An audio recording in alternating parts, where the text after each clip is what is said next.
Hello, I'm Brigantia Blackbird of the Blackbird Grimoire. Welcome to the daily forecast for Friday, August 30th, 2024. It is the day of the lovers. It is Venus's day, Freya's day, Frigga's day, the 9th of Virgo, the 26th of Hazel, the 9th of Bear, and the 2nd of Timandur. Bi-monthly, which again, in case you missed it yesterday, I don't have really any other information regarding the name of that month. So I bring you what I can.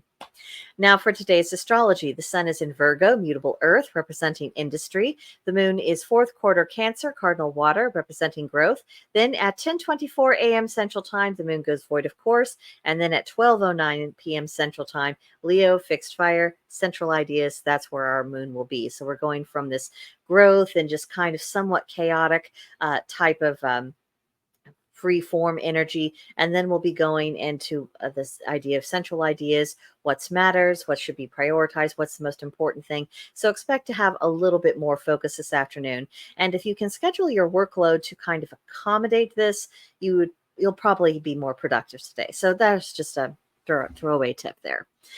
Mercury is Leo, fixed fire, representing ideals.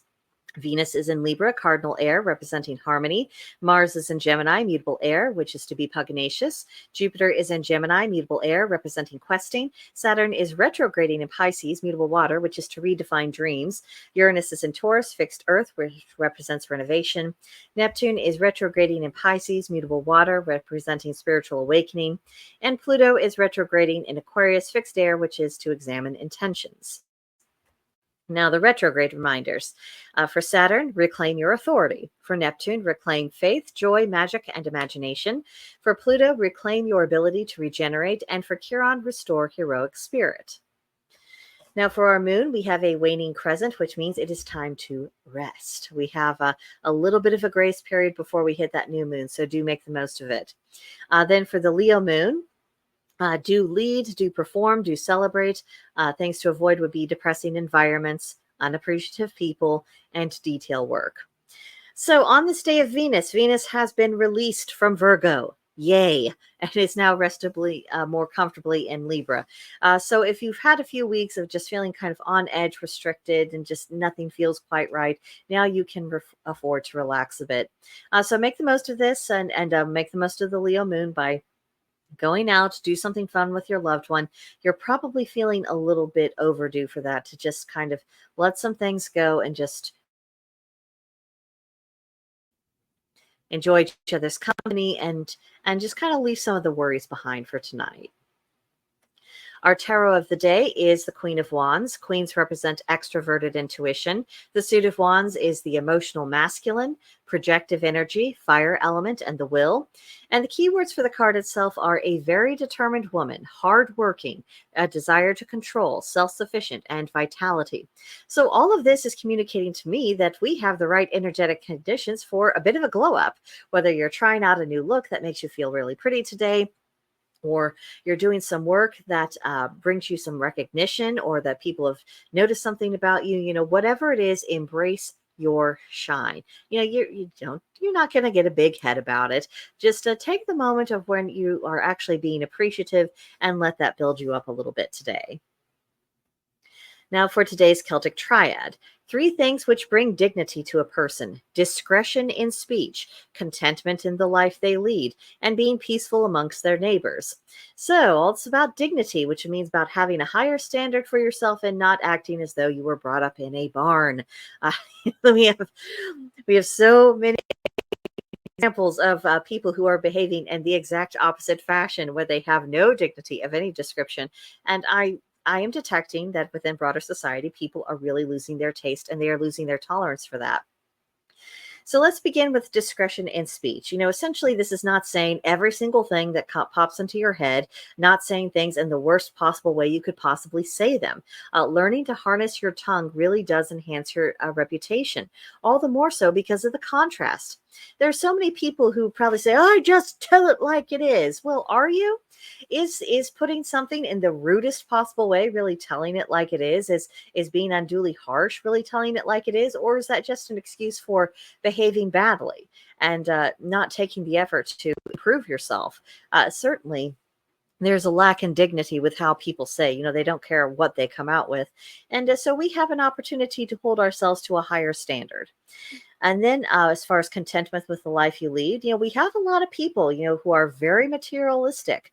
And if it's even if it's not even for the things themselves, they don't really care if something's of good quality. They just care that it's expensive and it creates this impression. And maybe they're, higher on the social ladder, or they're of a larger economic class in some way, or they think it gives them status just to have stuff, even if it's stuff that really doesn't relate to their life, their interests, anything they actually care about. And it really is embarrassing when you think about to exist that way. That isn't dignified.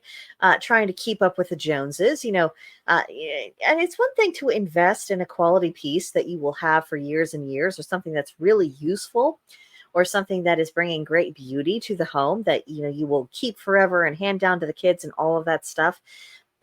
It's one thing when you're using your resources and even making big purchases, because it's part of legacy and it matters.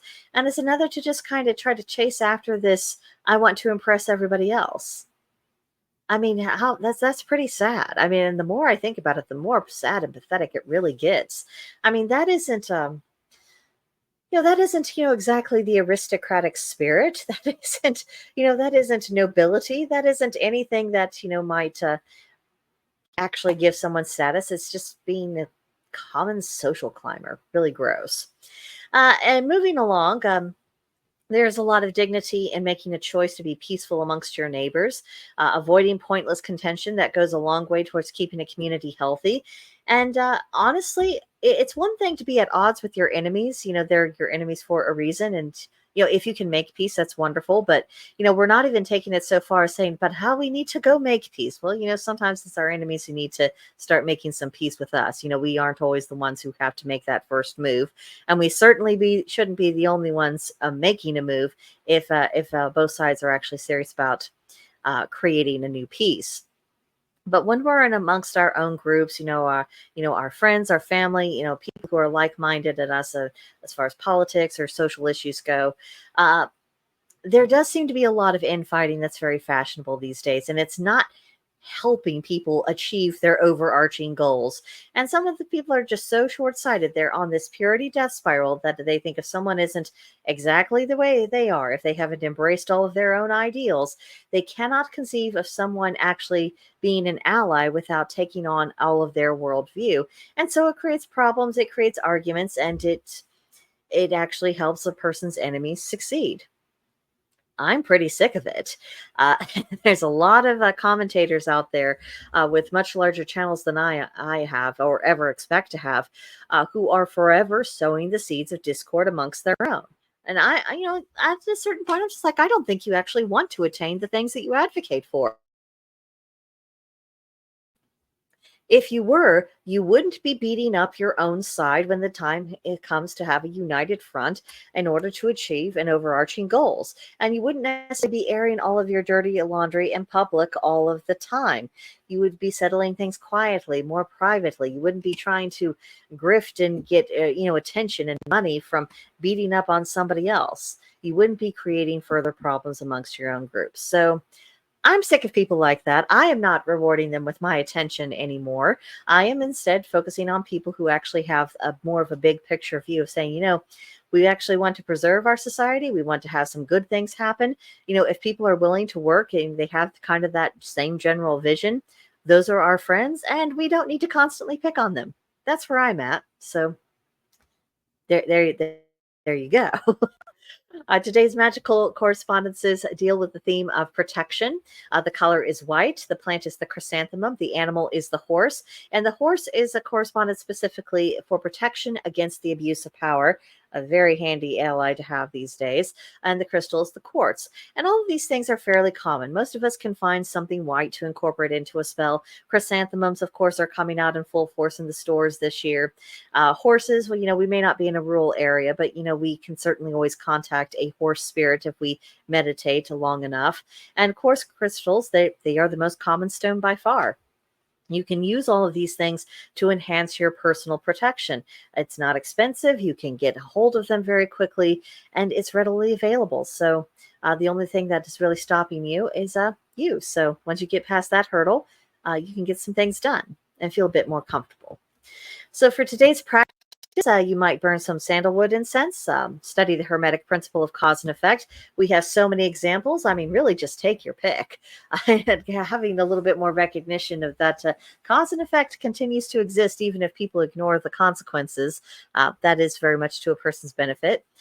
Then for the Witch's Pyramid today, we are looking at the west wall. That is centered on the water element, and it is also the realm of emotion. So, taking into consideration the manner in which we process our emotions, but also thinking about the center of that pyramid, which is love.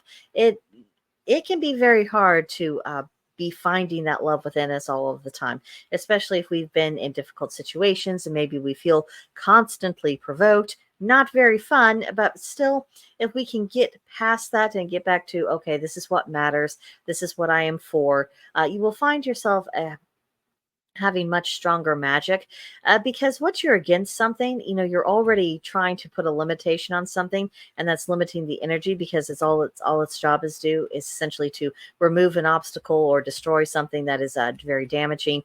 But when you are coming at your spell work from a position of I want to increase something, that gives the universe a lot more to work with. It allows it to feed more energy into it because there isn't a limitation on how widespread the effect can be. So just something to bear in mind there. And then if you're having a closet clean out, go ahead, remove anything from your wardrobe that doesn't make you feel beautiful. Let's be real, you're probably not wearing it anyway. So unless you're really short on clothes, if you're not wearing it, you don't like it, every time you put it on, you're just, ugh, get rid of it. Pass it on to somebody else. Then you might bring a single rose into the bedroom to attract romance. There's something that I really like that I find personally very romantic about a single rose, much more so than a bouquet of roses. The bouquet of roses is almost too much. But with a single rose, it has more of the spirit of, I picked this out just for you. There's something just, I don't know. I like it. So give it a whirl, especially if you're trying to get some romance this evening. And then for journaling, what is weighing on your heart? And I found this really cool illustration on Pinterest of this heart with the flowers and everything else on it. It appealed to both my cottagecore romantic side and also kind of my gothy side. But think about what is weighing on your heart, what needs to be lifted off of you. And trying to think about, are there things you can do to actually remove those burdens yourself? Because not everything is really an external issue, especially when it comes to emotional turmoil. So, on that note, have a wonderful Friday. The weekend beckons, so hopefully your day will go fast so you can get some relaxation. If you're interested, you're very welcome to follow me at Blackbird's Brew on X. The Blackbird Grimoire is available on YouTube and Rumble. And of course, if you would like to meet up with fellow practitioners, the Oak and Elder Witchery on Gilded is available to you. Link in the description. But that'll do it for now, and I will see you guys next time. Bye for now.